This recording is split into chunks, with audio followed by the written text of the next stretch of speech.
হজের আগে ও পরে ফিজিওথেরাপির গুরুত্ব আমাদের সাথে যুক্ত আছেন ডক্টর এম ইয়াসিন আলী।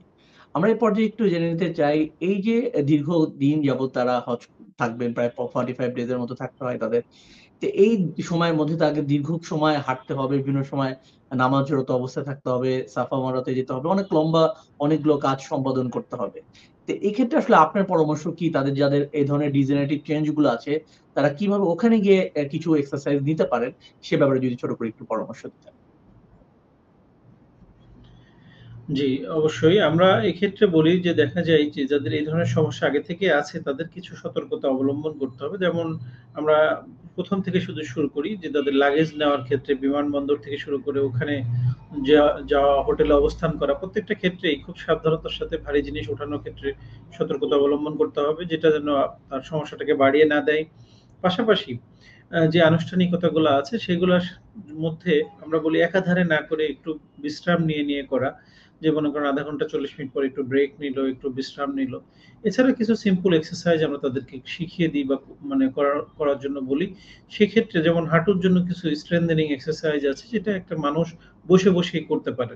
আমরা চেয়ারে বসে বা সোফায় বসে, খাটে বসেই করতে পারি যে হাঁটুর মাংসপেশি লিগামেন্ট গুলা যেন ঠিক থাকে।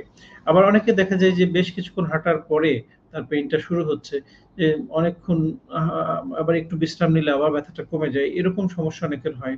তো সেক্ষেত্রে আমরা বলি যে ওই যে এরিয়াটায় যে তার পেইনটা শুরু হচ্ছে সেখানে যদি একটু কিছু স্ট্রেচিং এক্সারসাইজ আমরা বলি যে কিছু স্ট্রেচিং করলে তার ওই সময়কার তাৎক্ষণিক সমস্যাটা একটু যাতে কমে সে যেন কাজটা শেষ করতে পারে।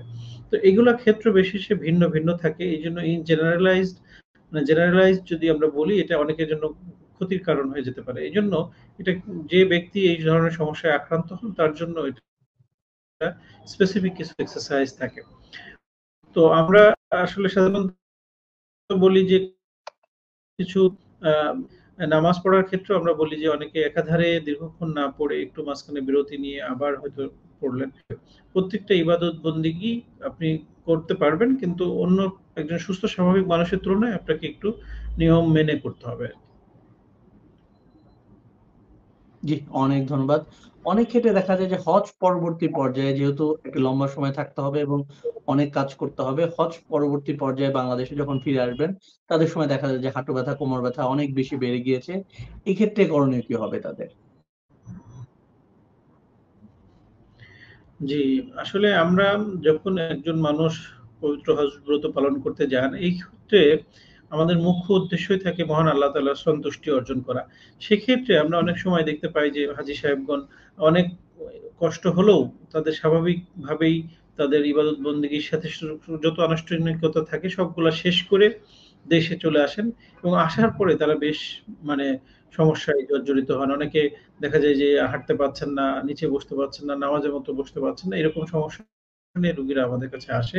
কারণ ওই সময় যে একটা আত্মিক ব্যাপার থাকে যে আমার যত কষ্টই হোক আমি এই কাজটা শেষ করতে হবে। তো এক্ষেত্রে দেখা যায় যে অনেকে কিছু জটিলতায় পরবর্তীতে ভোগেন এবং সেক্ষেত্রেও আমরা বলি যে এই ধরনের সমস্যাগুলায় পরিত্রাণ পাওয়ার জন্য আপনি দেশে আসার পরে যত বিলম্ব না করে দ্রুত যদি একজন চিকিৎসকের শরণাপন্ন হন, বিশেষ করে একজন ফিজিওথেরাপি চিকিৎসকের শরণাপন্ন হন, সেক্ষেত্রে আপনার যে সমস্যাগুলোকে অ্যাসেসমেন্ট করে যদি আপনার হাঁটুতে ওভার স্ট্রেস পড়ার কারণে বা ওভার ইউজ হওয়ার কারণে অনেক সময় যে মাসেল লিগামেন্ট গুলো টাইটনেস হয় বা সেখানে যদি কিছু স্প্রেন বা স্ট্রেনের মতো ঘটনা ঘটে সেগুলোকে ফিজিওথেরাপির মাধ্যমে দ্রুতই সমাধান করা যায়। কারণ ব্যথানাশক ওষুধ আগেও বলেছি বা ব্যথানাশক ওষুধ বা এই জাতীয় ওষুধগুলা দীর্ঘমেয়াদী খাওয়া যায় না। সেক্ষেত্রে আমাদের লিভার, কিডনি এই জাতীয় গুরুত্বপূর্ণ অঙ্গের উপর ক্ষতি সাধন করতে পারে। এছাড়া দেখা যায় যে একটা সার্টেন এজ এর পরে আমাদের বেশিরভাগ মানুষই বিভিন্ন রকম ডায়াবেটিস, হাইপারটেনশন, উচ্চ রক্তচাপ বা কোলেস্টেরল বা কিডনি ডিজিজে আক্রান্ত থাকেন।